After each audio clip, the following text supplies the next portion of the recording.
नमस्कार दोस्तों, मैं बख्शीश सिंह एक बार फिर से आपका स्वागत करता हूं आपके अपने YouTube channel GK with Gagan sir में। ये क्लास जो है दोस्तों अपनी पॉलिटिक्स क्लास है। इससे पहले हम लोग संविधान सभा के बारे में काफ़ी सारी चीज़ें पढ़ चुके हैं। हमारा जो डिस्कस चल रहा था, हम जो टॉपिक पढ़ रहे थे वो संविधान सभा ही पढ़ रहे थे और संविधान सभा के संबंध में जो आंदोलन हुए थे, संविधान सभा के संबंध में जो भारतीय लोगों द्वारा संघर्ष किया गया था, आंदोलन जो किए गए थे उनका हम जिक्र कर रहे थे। पिछली क्लास में हमने जो दोस्तों टॉपिक पढ़ा था, हमने पढ़ा था खिलाफत आंदोलन के बारे में।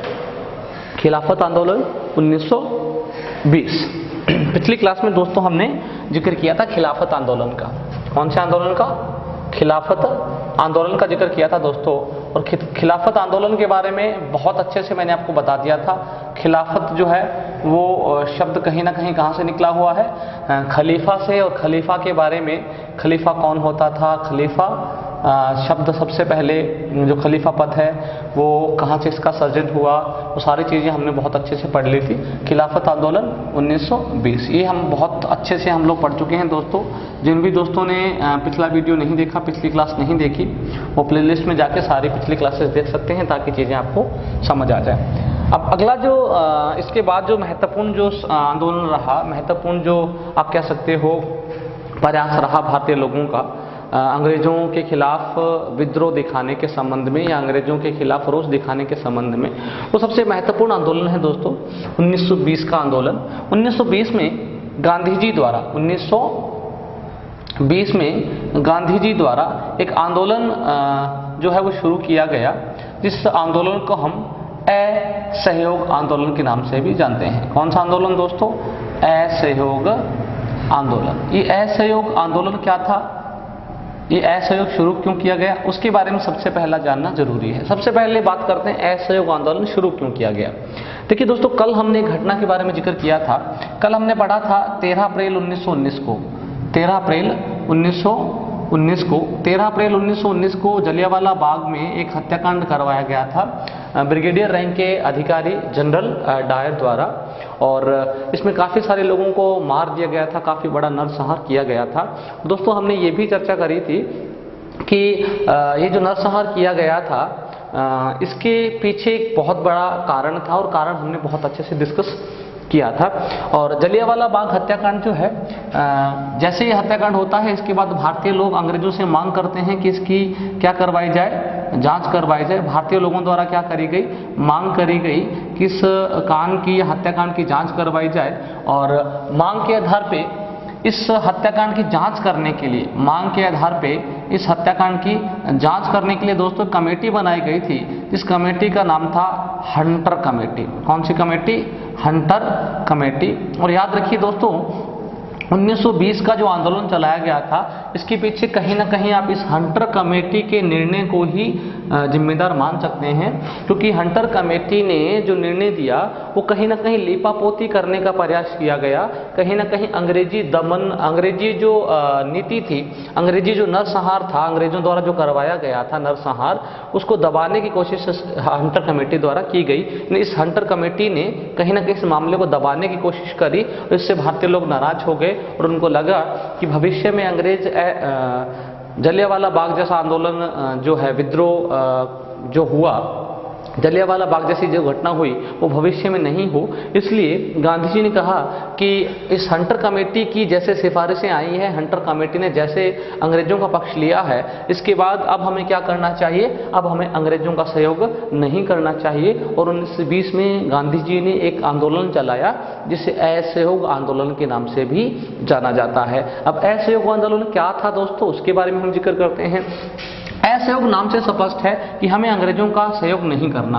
कौन से मामलों में सहयोग नहीं करना, देख लेते हैं। वह ये था कि 1920 में गांधी जी ने असहयोग आंदोलन के बारे में प्रस्ताव पेश किया था और ये 1921 में असहयोग आंदोलन जो है सामान्य जनता तक पहुंचा था।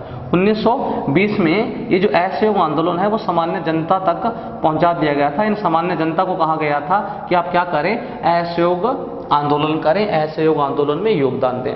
अब असहयोग आंदोलन में करना क्या था? असहयोग आंदोलन कुछ नहीं करना था, जैसे ही नाम से स्पष्ट है।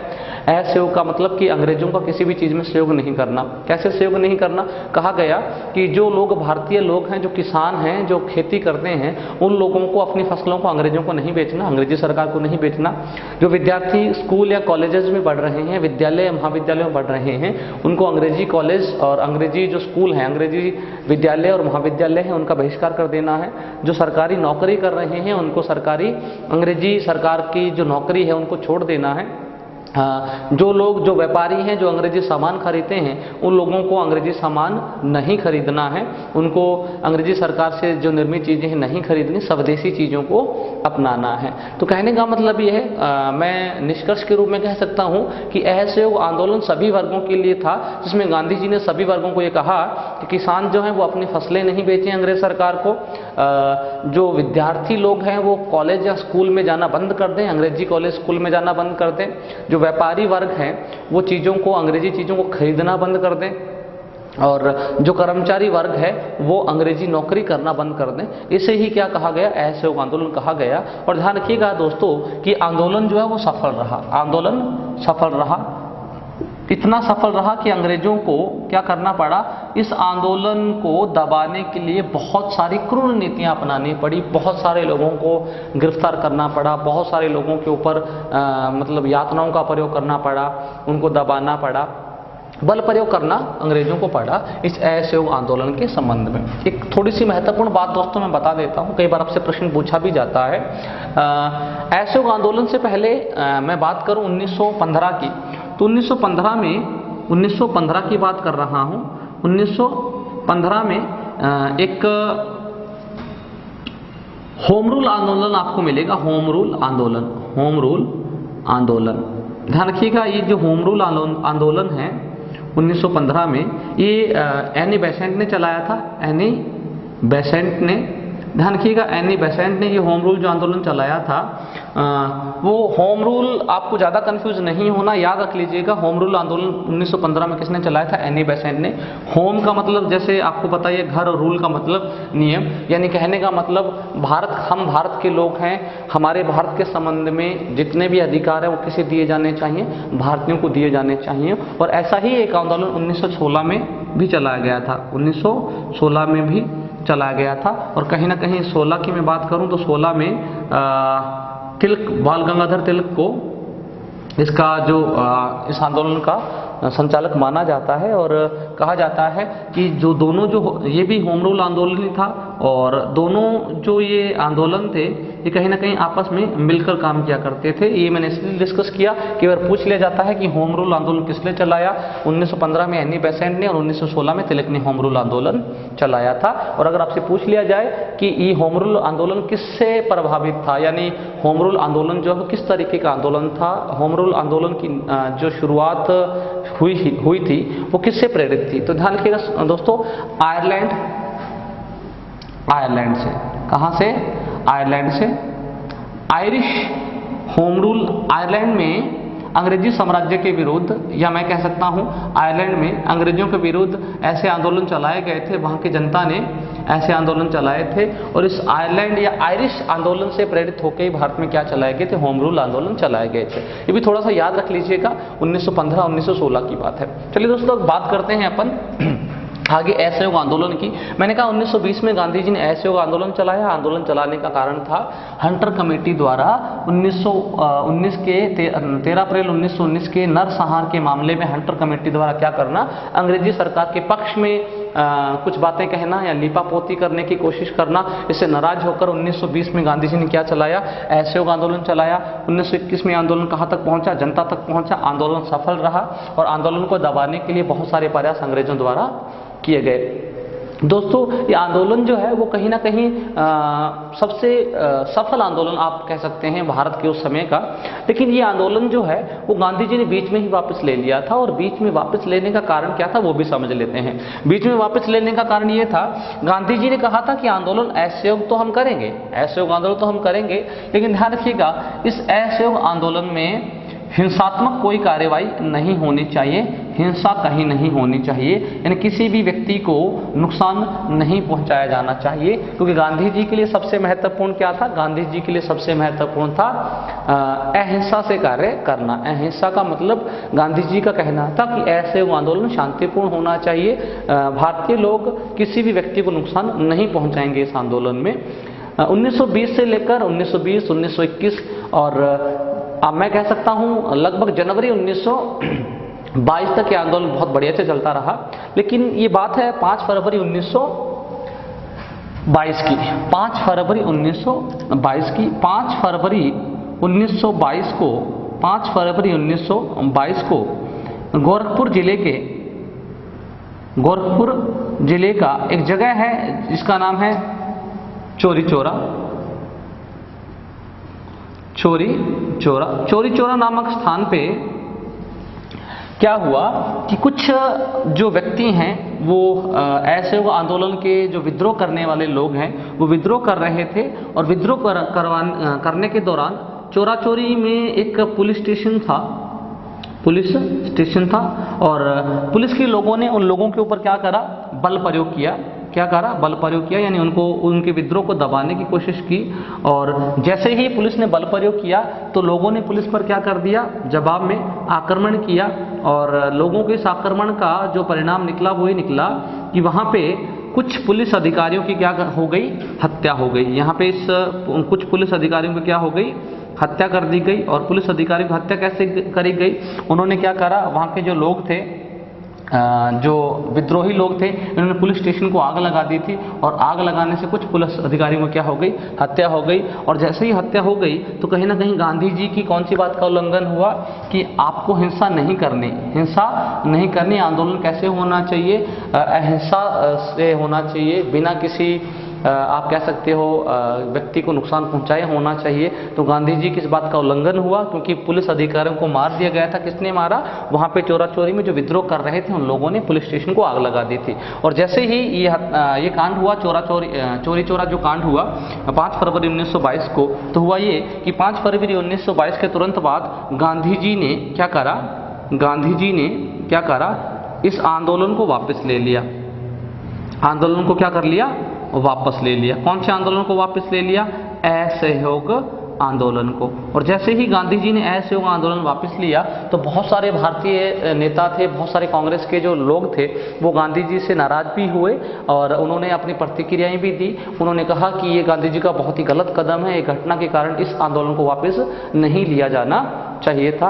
और दोस्तों इसी के साथ मैंने डिस्कस भी किया था आपके साथ पिछली क्लास में, मैं आपको बता रहा था जब मैंने स्वराज्य पार्टी का जिक्र किया था, कितने नाराज हो गए थे कांग्रेस के लोग, या कुछ कांग्रेसी जो लोग हैं, कांग्रेसी जो नेता हैं, इतने नाराज हो गए थे गांधी जी से कि उन्होंने इस आंदोलन को वापस लेने के कारण एक अलग से एक पार्टी गठित की थी जनवरी 1923 में। जनवरी 1923 में मैंने कहा जवाहरलाल नेहरू व चित्तरंजन दास इस आंदोलन को वापस लेने से नाराज होकर कि गांधी जी ने असहयोग आंदोलन जो वापस लिया वो बहुत गलत है, वापस नहीं लेना चाहिए था, क्योंकि असहयोग आंदोलन बहुत ही सफल तरीके से चल रहा था। इससे नाराज होकर, गांधी जी के आंदोलन वापस लेने से नाराज होकर क्या किया? चित्तरंजन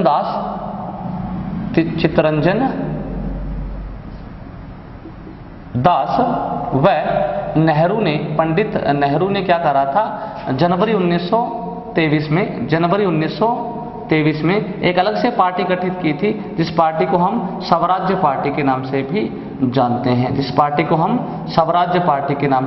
हैं, दोस्तों। और इस स्वराज्य पार्टी से मैंने आपके साथ पहले डिस्कस किया था, एक स्वराज्य पार्टी से क्वेश्चन आ चुका है। हमारा जो फर्स्ट ग्रेड का पेपर हुआ था, मैंने आपको बताया था, मैंने कहा था जो 2020 में 3 जनवरी 2020 को जो पेपर हुआ है, कौन सा? फर्स्ट ग्रेड का जो पेपर हुआ है, स्कूल लेक्चरर का जो पेपर हुआ है, स्कूल लेक्चरर के पेपर में ये क्वेश्चन आया हुआ था कि स्वराज्य पार्टी का गठन कब किया गया था। उसमें ऐसा ही कुछ ऑप्शन था, जनवरी 1923, जनवरी 1922, जनवरी 1928 ऐसे ऑप्शन थे। तो वहाँ पे आपका कौन सा करेक्ट हो जाएगा?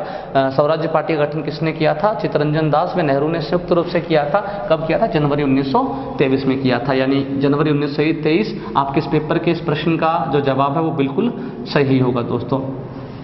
1922 में जैसे ही महात्मा गांधी ने इस आंदोलन को वापस लिया तो अंग्रेजों को इस बात का पता चला कि अब आंदोलन वापस ले लिया गया, आंदोलन जो है वो कमजोर हो गया। तो 1922 में गांधी जी को क्या कर लिया गया, गिरफ्तार कर लिया गया। 1922 में गांधी जी को, महात्मा गांधी को क्या कर लिया गया, 1922 में महात्मा गांधी को गिरफ्तार कर लिया गया। और महात्मा गांधी को गिरफ्तार करने के बाद यहाँ पे क्या हुआ कि 6 वर्ष का कारावास सुना दिया गया। कितने वर्ष का, 6 वर्ष का कारावास सुना दिया गया। 6 वर्ष के लिए गांधी जी को जेल भेज दिया गया था दोस्तों। जैसे ही 6 वर्ष के लिए गांधी जी को कारावास में डाल दिया गया तो कहीं ना कहीं आप समझ सकते हैं इस बात को कि 1922 से लेकर 6 अगले जो वर्ष थे 1928 तक कोई आंदोलन नहीं हुआ मुख्य रूप से गांधी जी के नेतृत्व में। गांधी जी के नेतृत्व में, क्यों, गांधी जी कहाँ चले गए थे, जेल चले गए थे। लेकिन इसी दौरान हमने दोस्तों जिक्र किया था पिछले वीडियो में, पिछले क्लासेस में मैंने आपको बताया था, चीज़ें कनेक्ट करते चलिएगा ताकि आपको बहुत बेहतर से समझ आ जाए। इसी दौरान 1928 में एक मिशन भारत आया था। इस मिशन का नाम था क्रिप्स मिशन, साइमन कमीशन, 3 फरवरी 1928 को। इसी दौरान 22 से 28 की बात हो रही है। मैंने कहा 1922 में गांधी जी के जेल जाने के बाद कोई महत्वपूर्ण आंदोलन नहीं हुआ क्योंकि जो आंदोलन के नेतृत्व करने वाले व्यक्ति थे महात्मा गांधी, वो जेल में चले गए थे। लेकिन 1928 को एक मिशन भारत आया था। कब, 3 फरवरी 1928 को। इस मिशन का हालांकि मैं जिक्र कर चुका हूं संविधान सभा के बारे में बताते समय, लेकिन फिर भी यहाँ पे आंदोलनों की बात हो रही है तो इनका भी हम जिक्र कर लेते हैं। 3 फरवरी 1928 को एक मिशन भारत आया। इस मिशन का नाम था साइमन कमीशन।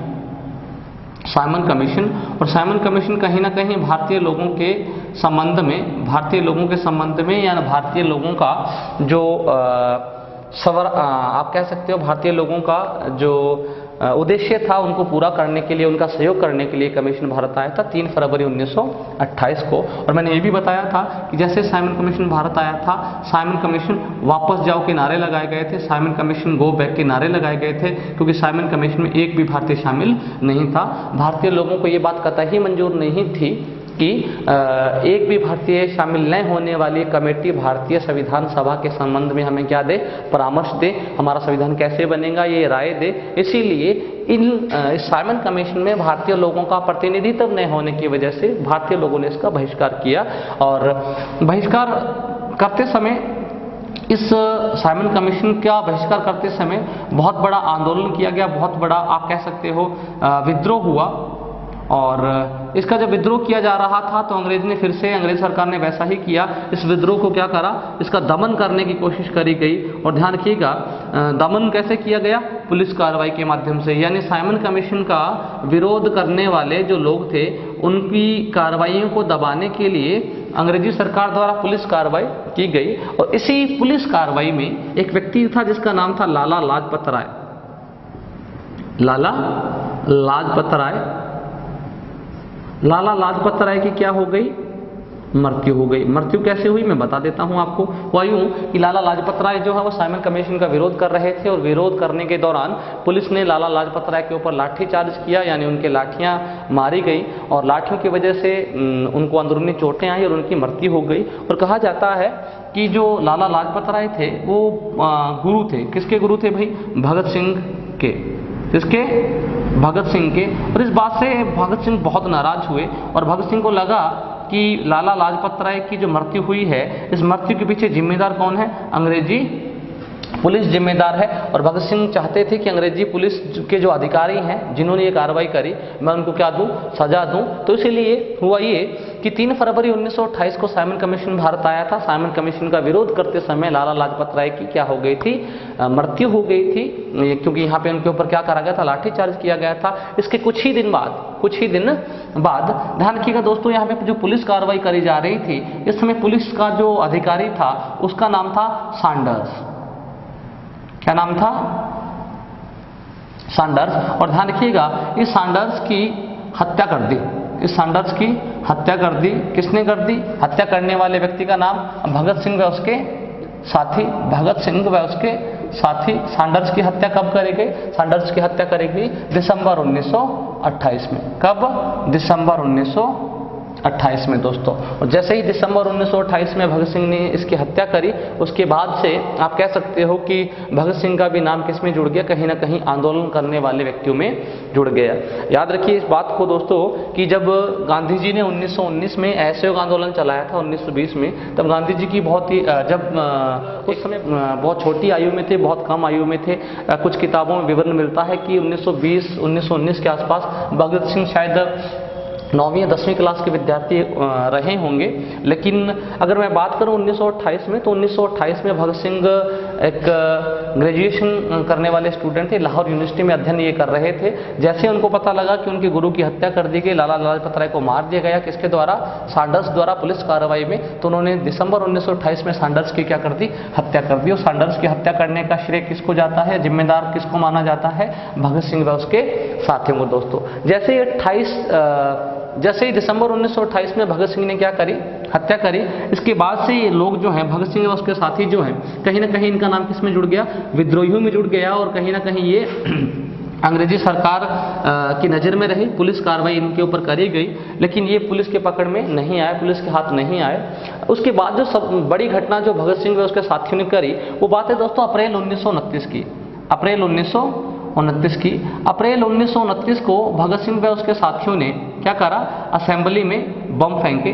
भगत सिंह व उसके साथियों ने असेंबली में बम फेंके, और असेंबली में बम फेंकते वक्त इन्होंने ये कहा था, बहुत सारी किताबों में आपको ये बात भी मिलेगी, असेंबली में बम फेंकते वक्त इन्होंने कहा था कि बम किसी को नुकसान पहुंचाने के लिए नहीं, ये हुकूमत की कान खोलने के लिए फेंके गए बम है। और कहा जाता है कि असेंबली में बम फेंकने के बाद ये लोग, भगत सिंह और उसके साथी वहीं खड़े रहे, इनको यहाँ से गिरफ्तार कर लिया गया। और गिरफ्तार करने के बाद दोस्तों बात है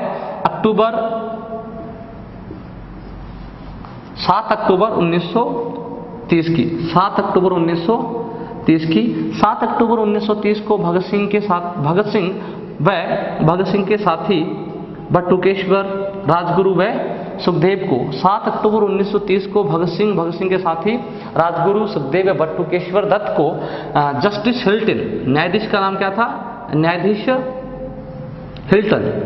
हिल्टन ने क्या करा, 7 अक्टूबर 1930 को यहाँ पे हिल्टन ने इन सभी व्यक्तियों को क्या सुना दी, सजा सुना दी। और सजा किसकी, मृत्यु दंड की सजा सुनाएगी, फांसी की सजा सुनाई गई। और 7 अक्टूबर 1930 को सजा सुनाने के बाद भगत सिंह और राजगुरु सुखदेव को फांसी दे दी गई। इस दिन को आजकल के जो युवा लोग हैं, आप जो लोग हैं, ये बिल्कुल एग्जैक्टली आपको याद है, ये तो आप भूल ही नहीं सकते, क्योंकि ऐसी शहादत को हमेशा क्या किया जाता है, सलाम किया जाता है। 7 अक्टूबर 1930 को क्या सुनाया गया था, सजा सुनाई गई थी भगत सिंह व उसके साथियों को। साथियों का मैंने जिक्र किया, ज़्यादा डिटेल में मैं जिक्र नहीं कर रहा। बटुकेश्वर, राजगुरु व सुखदेव व भगत सिंह, सभी को सजा सुनाई। 7 अक्टूबर 1930 को किसने, न्यायाधीश हिल्टन ने फांसी की सजा इनको सुनाई गई। और सजा सुनाने के बाद इन भगत सिंह, राजगुरु, सुखदेव को 23 मार्च 1931 को क्या कर दिया गया, फांसी दे दी गई थी। 23 मार्च 1931 को फांसी दे दी गई थी दोस्तों। ये आंदोलन रहे, ये मुख्य आंदोलन के बारे में हम जो पढ़ रहे थे, इसके बारे में मैंने एक क्रांतिकारी का जिक्र किया, भगत सिंह का। काफ़ी जो लोग हैं उनको शायद ये नहीं पता होगा भगत सिंह ने सबसे पहले क्या किया, उनको कहाँ से गिरफ्तार किया गया, उनको सजा कब सुनाई गई, जो मैंने आपके सामने जिक्र किया है। आप याद रखिएगा, इनमें याद आपको ये रखना है कि 1922 के बाद गांधी जी को सजा हो गई थी, और 1922 से लेकर 28 तक कोई आंदोलन नहीं हुआ। लेकिन 1928 में एक आंदोलन हुआ, किसके विरोध में, साइमन कमीशन के विरोध में। साइमन कमीशन के विरोध के दौरान लाला लाजपत राय की हत्या हो गई, और हत्या के बाद भगत सिंह ने क्या कर दिया, कुछ पुलिस अधिकारियों की हत्या कर दी, और उसके बाद इन सभी क्रांतिकारियों को क्या सुना देगी, सजा सुना देगी दोस्तों। अब बात करते हैं 1922 से लेकर 1928 की 6 वर्ष का कारावास 1928 में गांधी जी का पूरा हो गया था। और जैसे ही गांधी जी 1928 में जेल से रिहा होते हैं, तो गांधी जी ने एक और आंदोलन चलाया, जिस आंदोलन का नाम था, अगर नोट डाउन करना चाहते हैं दोस्तों तो आप नोट डाउन कर सकते हैं, फिर आगे चलते हैं।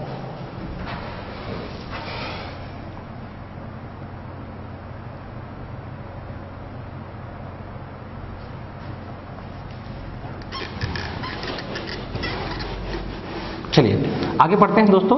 मैंने कहा जैसे ही गांधी जी 1928 को जेल से रिहा होते हैं तो गांधी जी ने एक और आंदोलन चलाया। इस आंदोलन का नाम है सविनय अवज्ञा आंदोलन। सविनय अवज्ञा आंदोलन। इस आंदोलन का नाम क्या था? सविनय अवज्ञा आंदोलन।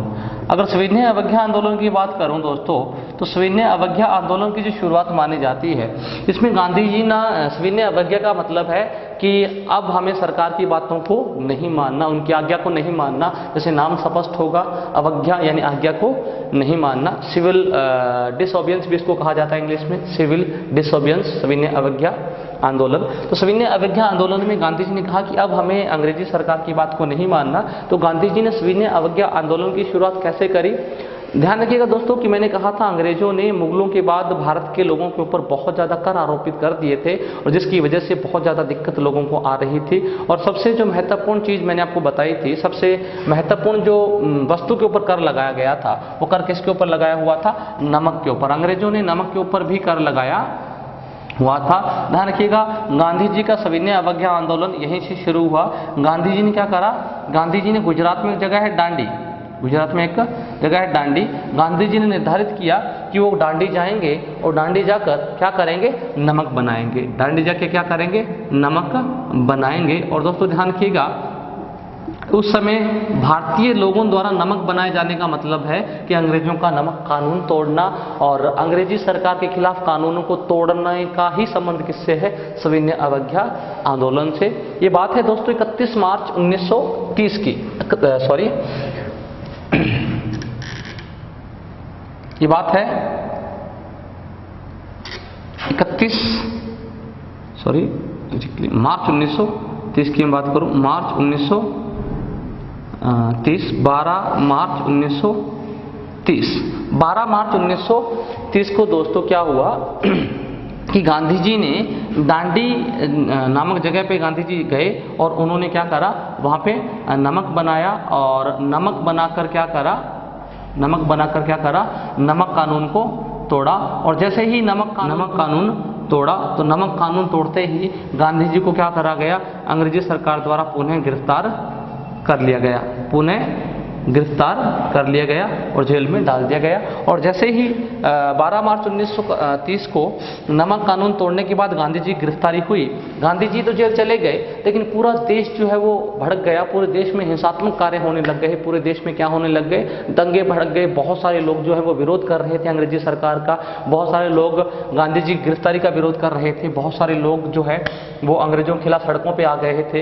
इतने बड़े आप कह सकते हो विरोध को देखकर अंग्रेजी सरकार को लगा कि अब कहीं ना कहीं हमें भारतीय लोगों का सहयोग अनिवार्य है। इसलिए अंग्रेजी सरकार ने कहीं ना कहीं भारतीय लोगों को शांत करने के उद्देश्य से 1930 में एक सम्मेलन आयोजित किया, जिसे प्रथम गोलमेज सम्मेलन कहा जाता है। प्रथम गोलमेज सम्मेलन कहा जाता है। गोलमेज से कोई खास मतलब नहीं है, ध्यान रखिएगा दोस्तों। गोलमेज का मतलब आपको यही समझना है कि एक साथ बैठक करना। प्रथम गोलमेज सम्मेलन 1930 को। ध्यान रखिएगा दोस्तों, यहाँ पे जैसे ही गांधी जी की गिरफ्तारी हुई थी तो गांधी जी के बाद बहुत सारे कांग्रेसी नेताओं ने भी क्या करा था? विरोध करा था इस गिरफ्तारी का, अंग्रेजी हुकूमत का विरोध किया था। तो हुआ क्या कि बहुत सारे, यानी मैं कह सकता हूँ सभी कांग्रेसी नेताओं को, लगभग सभी कांग्रेसी नेताओं को यहाँ पे जेल में डाल दिया गया था। यानी कहने का मतलब 1930 में प्रथम जो गोलमेज सम्मेलन बुलाया गया उसमें कोई भी कांग्रेसी नेता मौजूद ही नहीं था कि वो गोलमेज सम्मेलन में भाग ले। लेकिन अंग्रेज क्या करना चाहते थे? अंग्रेज एक तरीके से एक ऐसा रास्ता निकालना चाहते थे कि उनको दिक्कत भी नहीं आए और वो लोगों के सामने साबित भी कर दे कि हमने आपकी कांग्रेस के साथ क्या कर लिया? समझौता कर लिया। आप इस तरीके की विरोधी गतिविधियां न अपनाएं। उन्होंने क्या करा? मैंने आपको जैसे शुरू में जिक्र किया था, कांग्रेस दो भागों में बंटी हुई थी। कांग्रेस में एक तरफ से कौन से नेता? अतिवादी नेता, और दूसरी तरफ कौन से नेता थे? ऐसे नेता जो उदारवादी नेता थे, जो कहीं ना कहीं अपनी स्वामी भक्ति दिखाते थे अंग्रेजी सरकार के खिलाफ। 1930 के प्रथम गोलमेज सम्मेलन में जयशंकर जैसे लोगों को, जयशंकर जो कि कांग्रेस के कौन से नेता थे? उदारवादी नेता थे। जयशंकर जैसे उदारवादी नेताओं को बुलाया गया। उनके साथ अंग्रेजी शासन द्वारा या अंग्रेजी सरकार द्वारा कुछ समझौता करने की कोशिश करी गई, लेकिन ध्यान रखिएगा दोस्तों, ये समझौता कहने का मतलब प्रथम गोलमेज सम्मेलन लगभग आप कह सकते हैं असफल रहा। और असफल रहने का कारण क्योंकि इसमें इस सम्मेलन में उस कांग्रेस के उन सदस्यों ने भाग नहीं लिया जिनको भारत की जनता बहुत अच्छे समर्थन करती थी। आप कह सकते हैं कि प्रथम गोलमेज सम्मेलन कहीं ना कहीं असफल रहा, लेकिन हुआ किसके साथ था ये सम्मेलन? कांग्रेसी लोगों के साथ था, जिसमें जयशंकर जैसे लोग थे जो उदारवादी कांग्रेसी नेता थे। अब कहीं ना कहीं कांग्रेस अंग्रेजी सरकार को ये लगने लग गया कि यदि भारत में दंगों को शांत करना है, यदि भारत में विद्रोह को शांत करना है, तो हमें क्या करना पड़ेगा? भारतीय लोगों का सहयोग लेना पड़ेगा, यानी भारतीय कांग्रेसी जो लोग हैं उनका सहयोग लेना पड़ेगा। तो 1930 में क्या करा गया? कांग्रेसी लोगों को रिहा करा गया और 1930 के बाद एक समझौता करा गया। इस समझौते को हम गांधी इरविन समझौता भी कहते हैं। 1930 के तुरंत बाद एक गांधी इरविन समझौता इसे कहते हैं, गांधी इरविन समझौता। उस समय भारत के जो गवर्नर वायसराय थे उनका नाम था लॉर्ड इरविन, और कांग्रेस की तरफ से जो कांग्रेस का नेतृत्व कर रहे थे वो गांधी, और इसी समझौते को गांधी इरविन समझौता भी कहा जाता है। दोस्तों याद रखिएगा, गांधी इरविन समझौते में जो कहा गया था, पहली शर्त ये थी कि गांधी जी अपना सविनय अवज्ञा जो आंदोलन है, सविनय अवज्ञा जो आंदोलन है उसको क्या कर ले? वापस ले ले। एक ही शर्त थी अंग्रेजी सरकार की। गांधी जी ने कहा जी हाँ, मैं इस आंदोलन को वापस लेने के लिए तैयार हूं, लेकिन मेरी कुछ शर्तें हैं। पहली शर्त गांधी जी की क्या थी? गांधी की पहली शर्त ये थी, ये जो आंदोलन वापस लेने की शर्त थी, ये किसकी शर्त थी भाई? अंग्रेजों की शर्त थी, अंग्रेजी शासन की शर्त थी कि आप क्या कर लें भाई? आप सविनय अवज्ञा आंदोलन को वापस ले लें। लेकिन गांधी जी ने कहा मैं इस आंदोलन को वापस तो लूंगा, लेकिन इसके लिए कुछ शर्त हैं। शर्तें कौन सी? पहली शर्त, गांधी जी की पहली शर्त ये थी कि जितने भी अपराधी हैं, कौन से अपराधी? जिन्होंने बहुत हिंसात्मक कार्य नहीं किए, हिंसात्मक कार्य नहीं किए, उनको रिहा किया जाए, उनको रिहा किया जाए। गांधी जी ने ये कहा। दूसरा गांधी जी ने जो कहा, दूसरा ये कहा कि समुद्र के आसपास, समुद्र के तटीय जो क्षेत्र हैं, समुद्र तट पे, तटीय क्षेत्रों पे जो लोग रहते हैं, उनको नमक कर से उनके ऊपर नमक कर नहीं लगाया जाए, उनके ऊपर नमक कर नहीं लगाया जाए, यानी उनको नमक जो है वो एकत्रित करने का अधिकार दिया जाए। ये गांधी इरविन समझौते की कहीं ना कहीं दूसरी मुख्य शर्त थी। तीसरी जो सबसे मुख्य जो शर्त थी वो ये शर्त थी कि जितने भी लोगों को आपने आंदोलन में गिरफ्तार किया है, जितने भी आंदोलनकारी जो हैं, जितने भी आंदोलनकारी लोग हैं, उनकी आपने क्या करी है? संपत्ति। ध्यान रखिएगा, अंग्रेजों ने संपत्ति जब्त की थी। जिन भी लोगों की आपने संपत्ति जब्त करी है वो संपत्ति क्या कर दिया जाए? जब्त से मुक्त कर दी जाए, जब्त से मुक्त कर दी जाए। ये तीन मुख्य शर्तें थी गांधी इरविन समझौते की। ध्यान रखिएगा, एक बार लॉर्ड इरविन ने कहा कि आपकी सारी शर्तें मान ली जाएंगी। शर्त यह है कि आप क्या करें? सविनय अवज्ञा आंदोलन को वापस ले लें। और इन तीन शर्तों को यदि मान लेती है, इन तीन शर्तों को यदि अंग्रेज सरकार मान लेती है, तो गांधी जी ने कहा था अगर तीन शर्तों को अंग्रेज सरकार मान लेती है तो हम द्वितीय जो गोलमेज सम्मेलन होगा, द्वितीय गोलमेज सम्मेलन जो होगा, द्वितीय गोलमेज सम्मेलन में कांग्रेस भाग लेगी। द्वितीय गोलमेज सम्मेलन में कांग्रेस के जो वरिष्ठ सदस्य हैं वो क्या करेंगे? भाग ले लेंगे। ऐसा कहा था। किसने कहा था? महात्मा गांधी ने। दोस्तों एक बार के लिए लॉर्ड इरविन ने कहा कि आपकी सारी बातें मान ली जाएंगी, आप क्या करें? द्वितीय गोलमेज सम्मेलन में भाग लें। तो इसका परिणाम ये रहा कि जो दूसरा गोलमेज सम्मेलन बुलाया गया दोस्तों, वो दूसरा गोलमेज सम्मेलन बुलाया गया 1932 में। कब बुलाया गया? 1932 में। 1932 इसका याद रखिएगा, बहुत महत्वपूर्ण है आपके लिए। एग्जैक्ट आपको बता देता हूँ, 7 सितंबर 1932 इसका एग्जैक्ट तिथि याद रखिएगा, महत्वपूर्ण हो जाता है। 7 सितंबर 1932 से 1 दिसंबर 7 सितंबर 1932 से 1 दिसंबर 1932 तक ये जो सम्मेलन है वो आयोजित करवाया गया। इसे द्वितीय गोलमेज सम्मेलन कहा जाता है, द्वितीय गोलमेज सम्मेलन कहा जाता है। लेकिन द्वितीय गोलमेज सम्मेलन में भी कहीं ना कहीं अंग्रेजी सरकार के व कांग्रेस के मध्य कुछ खास समन्वय नहीं बन पाया।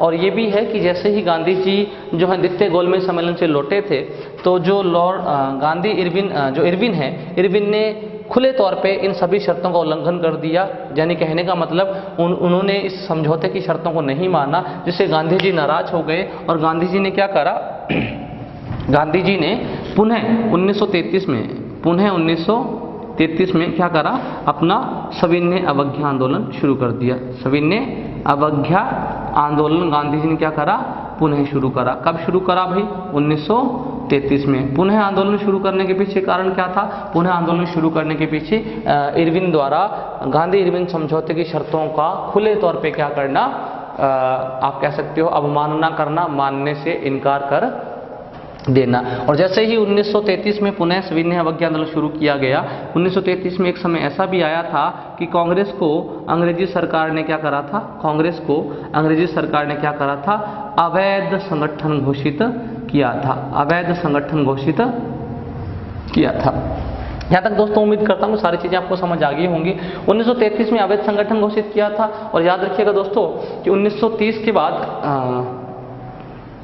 यहाँ पे 1931 करिएगा, 1931।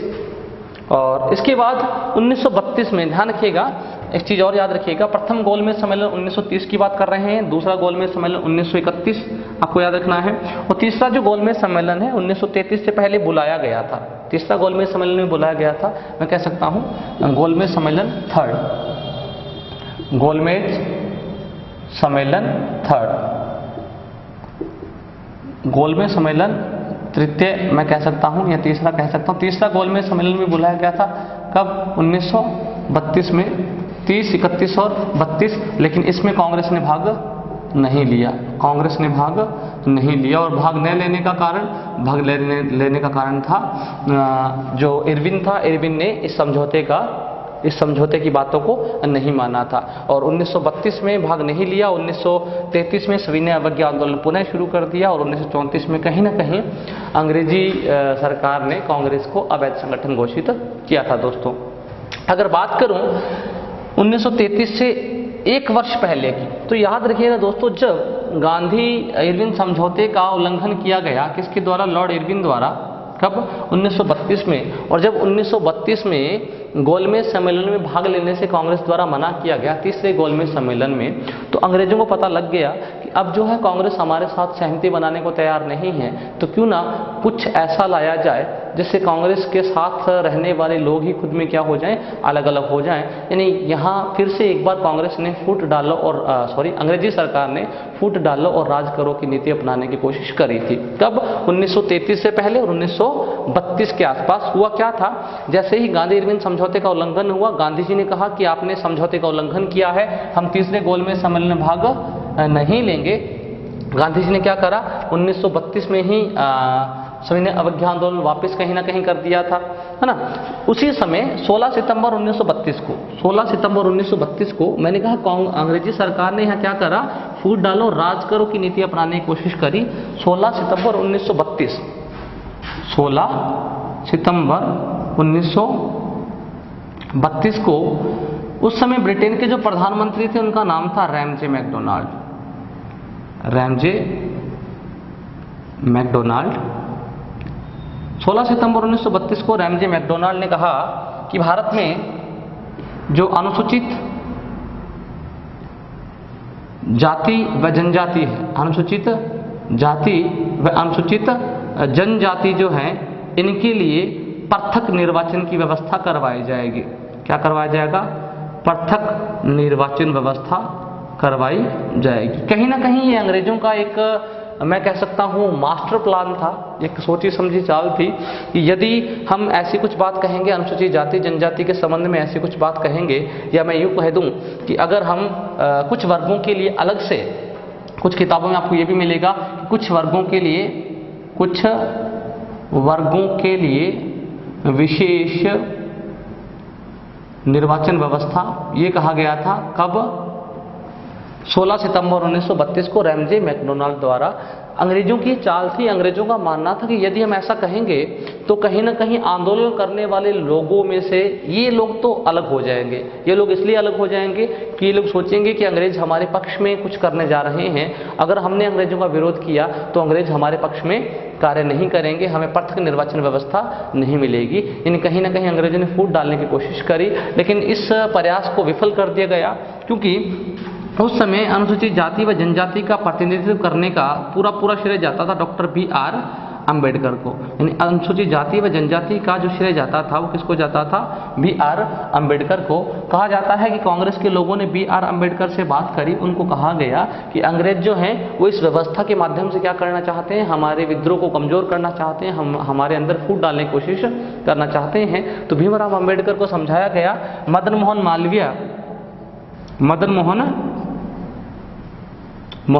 मालवीय व भीमराव अंबेडकर दोनों ने नेहरू की मध्यस्थता से, कहीं ना कहीं यहाँ मध्यस्थता किसने की थी? नेहरू ने यहाँ पे मध्यस्थता करने का काम किया था। और कहा जाता है कि जब ये समझौता हुआ था तो गांधी जी जेल में थे और गांधी जी ने जेल से ही पत्र लिखकर कहा था कि अंग्रेजों की एक चाल है, इसको कामयाब नहीं होने दिया जाए। और इन दोनों B.R. अम्बेडकर व मदन मोहन मालवीय, इन दोनों नेताओं के प्रयासों से 25 सितंबर 1932 को एक समझौता किया गया, जिसे पूना पैक्ट समझौते के नाम से जाना जाता है। पूना पैक्ट समझौते के नाम से जाना जाता है। पूना पैक्ट समझौते में कहा गया, भीमराव अंबेडकर ने कहा कि यदि हमें यानी कहने का मतलब अनुसूचित जाति जनजाति को या कुछ उन तबकों को जो उस समय बहुत, जिनका मतलब आप कह सकते हो स्थिति बहुत खराब थी, यदि उन तबकों को कुछ विशेष लाभ दिए जाएंगे तो हम संयुक्त निर्वाचन स्वीकार कर लेते हैं। और कहीं ना कहीं पूना पैक्ट समझौते के माध्यम से भीमराव अंबेडकर ने सभी लोगों से कहा, अनुरोध किया कि आप क्या करें? संयुक्त निर्वाचन स्वीकार करें। लेकिन कहीं ना कहीं इसी समझौते में पहली बार कुछ समुदायों के लिए विशेष लाभ देने की बात करी गई थी, कहने का मतलब आरक्षण की बात करी गई थी। कौन से समझौते के माध्यम से? 25 सितंबर 1932 को जो समझौता हुआ था, पूना पैक्ट समझौता। दोस्तों, जैसे 1932 में समझौता हुआ, अंग्रेज अपनी इस चाल को कामयाब करने में असफल रहे। 1933 में या 1932 के लास्ट में कह दूं, गांधी जी ने पुनः सविनय अवज्ञा आंदोलन शुरू कर दिया। 1933 में एक बार के लिए क्या करा गया?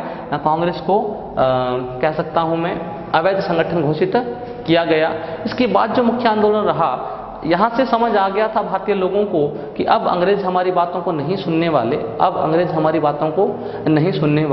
अब अंग्रेजों के खिलाफ इकट्ठे होकर क्या करना पड़ेगा? बहुत बड़े लेवल पे हमें विद्रोह करना पड़ेगा, तभी अंग्रेज हमें आज़ादी या स्वराज्य प्रदान करने वाले हैं, अन्यथा प्रदान नहीं करने वाले। हालांकि जैसे ये सारी चीज़ें हुई, इनसे अंग्रेज भी भयभीत हुए और उन्होंने क्या करा? इस घटना के तुरंत बाद 1935 में एक अधिनियम बनाया था, जिसकी चर्चा हम करेंगे जब अधिनियम पढ़ेंगे।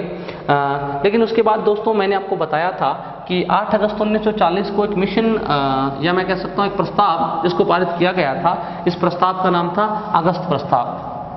8 अगस्त 1940 को एक प्रस्ताव पेश किया गया, जिस प्रस्ताव का नाम था अगस्त प्रस्ताव। इस अगस्त प्रस्ताव को पेश करने का श्रेय जाता है तत्कालीन गवर्नर जनरल लॉर्ड लिनलिथगो को। और मैंने कहा था, अगर मैं कहूँ आधिकारिक रूप से पहली बार अंग्रेजों ने जो भारतीय संविधान को स्वीकार किया था, वो कहीं ना कहीं कब स्वीकार किया था? 8 अगस्त 1940 को ही स्वीकार किया था। लेकिन इस प्रस्ताव में मैंने पहले ही जैसे आपके सामने जिक्र किया था पिछली क्लासेस में, मैंने कहा था मुस्लिम के कुछ हितों की बात करी गई थी और मुस्लिम के कुछ ऐसे हितों की बात की गई थी जो कांग्रेस को मंजूर नहीं थे। और इस प्रस्ताव के बाद कांग्रेसी लोगों को लगा कि अब अंग्रेजी सरकार जो है वो हमेशा से ही ऐसे प्रयास करती रहेगी कि एक बार आपने मुस्लिम के हितों में बात करी, एक बार कांग्रेस के हितों में बात करी, एक बार आपने इस संगठन के विरोध में बात करी, एक बार उस संगठन के विरोध में बात करी। इसीलिए आखिरकार जो कांग्रेस के लोग थे या महात्मा गांधी जैसे जो लोग थे, उनको लगा कि अब अंग्रेजों को हमें एकजुट होकर यहाँ से निकालना पड़ेगा। इसलिए आप कह सकते हैं कि 8 अगस्त 1942 को 8 अगस्त 1942 को गांधी जी ने एक आंदोलन शुरू किया जिसे आप भारत छोड़ो आंदोलन भी कह सकते हैं। क्या कह सकते हैं? भारत छोड़ो आंदोलन, भारत छोड़ो आंदोलन। और कहीं ना कहीं गांधी जी ने यहाँ नारा भी दिया था, करो या मरो, करो या मरो का नारा भी यहीं दिया गया था दोस्तों। कब? 8 अगस्त 1942 को गांधी जी ने एक और आंदोलन चलाया जिस आंदोलन का नाम था भारत छोड़ो आंदोलन। और ये इस आंदोलन को चलाने के पीछे क्या था? इस आंदोलन के पीछे चलाने का एक कारण ये था कि कांग्रेस लगातार क्या कर रही थी? प्रयास कर रही थी समझाइश के माध्यम से, अपने विद्रोहों के माध्यम से कि कैसे ना कैसे करके अंग्रेजी सरकार जो है वो भारतीय लोगों को स्वराज्य प्रदान करे। लेकिन अंग्रेजी सरकार बार बार क्या कर रही थी? अड़चने पैदा कर रही थी, बार बार अपनी तरफ से जुगाड़ लगाए जा रही थी। जैसे ही 8 अगस्त 1940 का अंग्रेजी जुगाड़ फेल हुआ, उसी के तुरंत बाद 8 अगस्त 1942 को गांधी जी ने एक आंदोलन चला दिया जिस आंदोलन को भारत छोड़ो आंदोलन के नाम से भी जाना जाता है दोस्तों। चलिए दोस्तों, उम्मीद करता हूं कि यहाँ तक आपको समझ आ गया होगा। अब इसके तुरंत बाद अगर मैं बात करूं तो इसके तुरंत बाद मैंने आपको बताया था दोस्तों, पहले संविधान सभा के बारे में जैसे हमने जिक्र किया था, उसमें मैंने बताया कि 1945 में एक लॉर्ड वेवेल के माध्यम से एक वेवेल योजना जो हमने पढ़ी थी, जिसे लॉर्ड वेवेल को श्रेय जाता है। 1945 में एक योजना पेश की गई लॉर्ड वेवेल द्वारा, जो उस समय भारत के क्या थे? गवर्नर थे, लॉर्ड वेवेल द्वारा एक योजना पेश की गई जिसे वेवेल योजना के नाम से भी जाना जाता है, वेवेल योजना के नाम से भी जाना जाता है। और जैसे ये योजना पेश की गई, ये योजना कहीं ना कहीं भारतीयों के पक्ष में थी और इस योजना को स्वीकार कर लिया गया। इस योजना को कहीं ना कहीं क्या कर लिया गया? स्वीकार कर लिया गया। किसके द्वारा स्वीकार कर लिया गया? ब्रिटेन की सरकार द्वारा। क्यों स्वीकार कर लिया गया? क्योंकि उस समय ब्रिटेन में क्या हुआ था? सत्ता परिवर्तन हुआ था। ब्रिटेन में सत्ता परिवर्तन हुआ था। क्यों? क्योंकि ब्रिटेन में सत्ता परिवर्तन क्या हुआ था? ब्रिटेन में सत्ता परिवर्तन ये हुआ था कि वहाँ के जो प्रधानमंत्री हैं, पीएम जो है, वो कौन बन गए थे? वहाँ के पीएम बन गए थे क्लीमेट एटली। कौन बन गया था? क्लीमेट एटली। एटली वो व्यक्ति था जिसने अपने चुनावी घोषणाओं में कहा था यदि हम प्रधानमंत्री बनती अगर सत्ता में आती है तो हम भारत को क्या कर देंगे? आज़ाद कर देंगे। क्लीमेट एटली कौन से पार्टी से संबंध रखने वाले थे? लेबर पार्टी से। लेबर पार्टी के बारे में डिटेल से मैंने दोस्तों बात करी हुई है पिछले वीडियो में, वहाँ आप जाके देख सकते हैं। और जैसे ही लेबर पार्टी की सरकार बनी, 1945 की वेवेल योजना कहीं ना कहीं स्वीकार हुई। तो 1945 की वेवेल योजना स्वीकार होते ही 1946 में एक मिशन भारत आया। 1946 में एक मिशन भारत आया। इस मिशन का नाम क्या था? Cabinet mission. और इस कैबिनेट मिशन ने भारतीय संविधान सभा का गठन करवाया था। इस कैबिनेट मिशन के माध्यम से ही भारतीय संविधान सभा का गठन हुआ था। ये हमने डिस्कस किया था दोस्तों। कैबिनेट मिशन ने 389 सदस्यों की संविधान सभा नियुक्त की थी। सदस्य संख्या एक बार के लिए कितनी हुई थी? 296।